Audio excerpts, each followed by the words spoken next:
बच्चों, आज हम पढ़ेंगे व्याकरण में कारक, अध्याय 12 कारक। यहाँ पर निम्नलिखित वाक्य दिए हुए हैं। उन वाक्यों को आप देखिए और पढ़िए, समझिए इनको कि श्री राम ने युद्ध किया।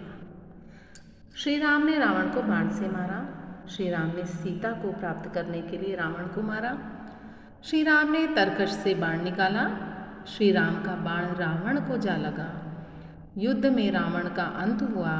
विभीषण ने युद्ध भूमि में राम को जय राम की होना चाहिए ना, को की जगह की होना चाहिए, की जय जयकार की।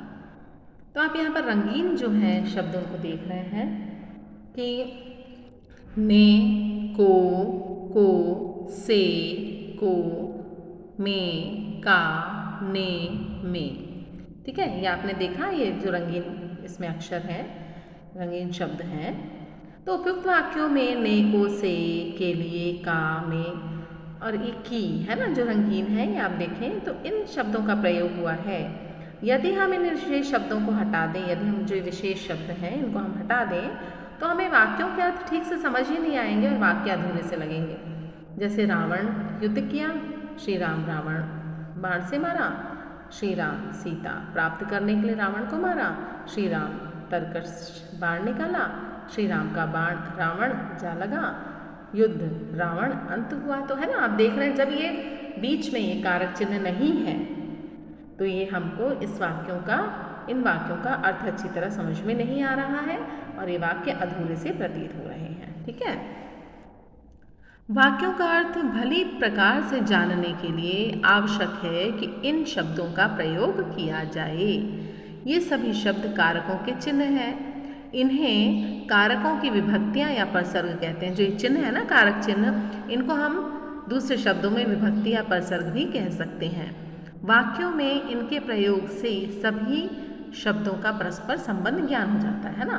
ये वाक्यों में जो हम परसर्ग लगाते हैं ये है या विभक्तियां जो लगाते हैं तो इससे क्या होता है, हमें सभी शब्द का परस्पर ज्ञान हो जाता है ना, आपस में इन शब्दों का क्या संबंध है इसका ज्ञान हमें हो जाता है। तो इस प्रकार से हम क्या कह सकते हैं कि संज्ञा या सर्वनाम के जिस रूप से वाक्य के किसी दूसरे शब्द के साथ उसका संबंध जाना जाए उसे हम कारक कहते हैं। तो यहाँ पर क्या आ जाता है, अब हम क्योंकि हम कारक पढ़ रहे हैं इसलिए ये बात क्लियर हो रही है। यहाँ पर ये परिभाषा हमें समझ में आ जाती है, कारक किसे कहते हैं। तो संज्ञा या सर्वनाम के जिस रूप से वाक्य के किसी दूसरे शब्द के साथ उसका संबंध जाना जाए उसे हम कारक कहते हैं। जैसे इस कक्षा के बच्चों ने गुरुजी के लिए एक उपहार खरीदा।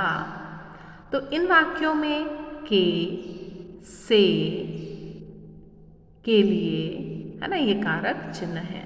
इन्हें हम परसर्ग भी, दूसरे शब्दों में हम कारक चिन्हों को क्या कहते हैं, परसर्ग भी कहते हैं।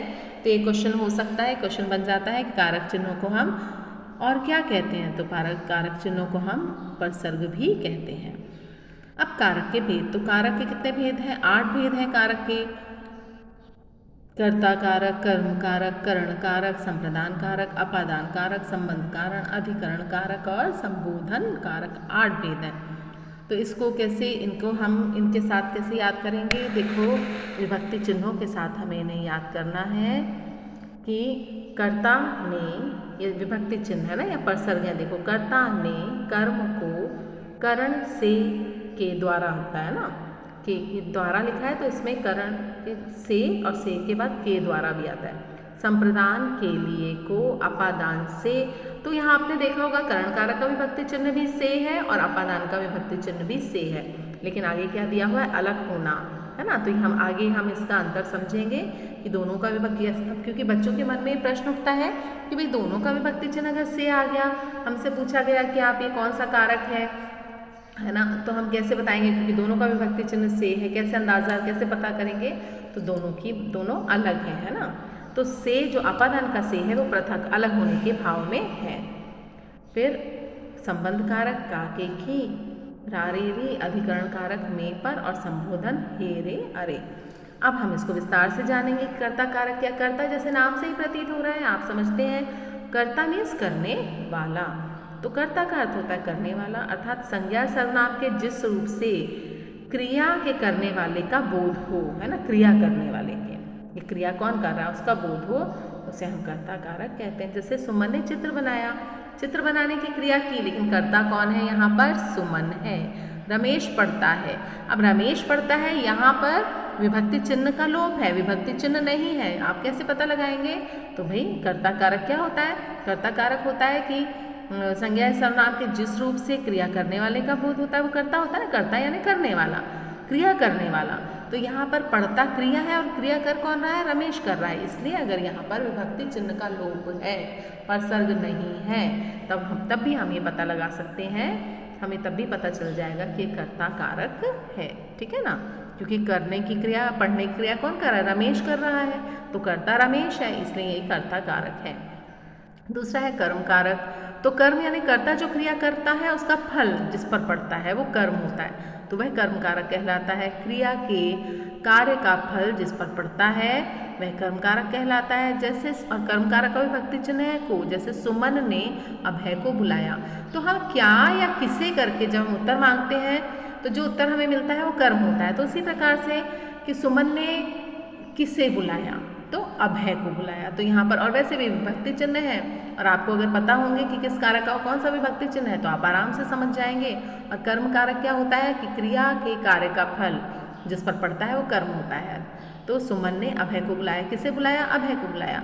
माधुरी ने चादर को झाड़ा, तो माधुरी ने किसे झाड़ा, चादर को, तो यहाँ पर एक तो विभक्ति चिन्ह है, इससे आप पता लगा सकते हैं कि कर्ता कर्म कारक है, और दूसरा कि कर्ता जो क्रिया करता है उसका प्रभाव जिस पर पड़ रहा है, उसका फल जिस पर पड़ रहा है वो कर्म होता है, वहाँ पर कर्म कारक होता है। क्लियर। अब तीसरा है करण कारक। करण का अर्थ होता है साधन, तो संज्ञा या सर्वनाम के जिस रूप से, जिस साधन मतलब जो क्रिया संपन्न हो रही है वो किस साधन द्वारा संपन्न हो रही है ना, तो साधन जो है वो करण कारक होता है, ठीक है, करण होता है। तो संज्ञा या सर्वनाम के जिस रूप से की सहायता से क्रिया संपन्न हो रही है ना, संज्ञा या सर्वनाम के जिस रूप से हमें ये पता चलता है कि क्रिया जो संपन्न हो रही है वो किसकी सहायता से हो रही है, किस साधन से हो रही है, तो करण कारक होता है। जैसे कि उदाहरण देखें कि चित्रकार ने पेंसिल से चित्र बनाया, तो चित्रकार ने चित्र बनाया लेकिन साधन क्या था, साधन पेंसिल थी। रमेश, एक उदाहरण बताती हूँ, रमेश बस से मुंबई गया, तो रमेश मुंबई गया, है ना, जाने की क्रिया हुई लेकिन साधन क्या था, बस थी, तो यहाँ पर ये करण कारक होगा। कर्ता जो क्रिया कर रहा है वो किस साधन द्वारा कर रहा है, जो क्रिया संपन्न हो रही है वो किस साधन द्वारा संपन्न हो रही है, वहाँ है करण कारक।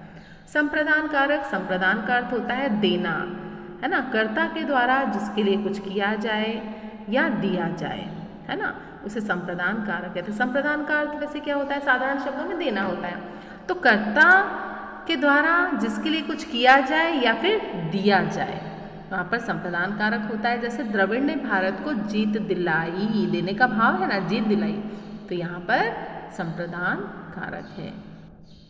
संप्रदान का विभक्ति चिन्ह क्या होता है, को के लिए। रवि उमंग के लिए उपहार लाया, तो क्या लाया, उपहार लाया, ठीक है ना, यहाँ पर जिसे कुछ दिया जाए या जिसके लिए कुछ किया जाए। भिखारी को भोजन दो, तो देने का भाव है, यहाँ भी संप्रदान कारक है। तो कारक की परिभाषा आपने जानी कि कारक किसे कहते हैं, आपने कारकों के भेद जाने, कारक के 8 भेद होते हैं, जिससे 4 मैंने आपको आज समझा दिए। अगले जो 4 हैं वो हम कल करेंगे। आशा है आपको ये अध्याय समझ में आ गया होगा, जो मैंने अभी तक जितना पढ़ाया है वो समझ में आया होगा।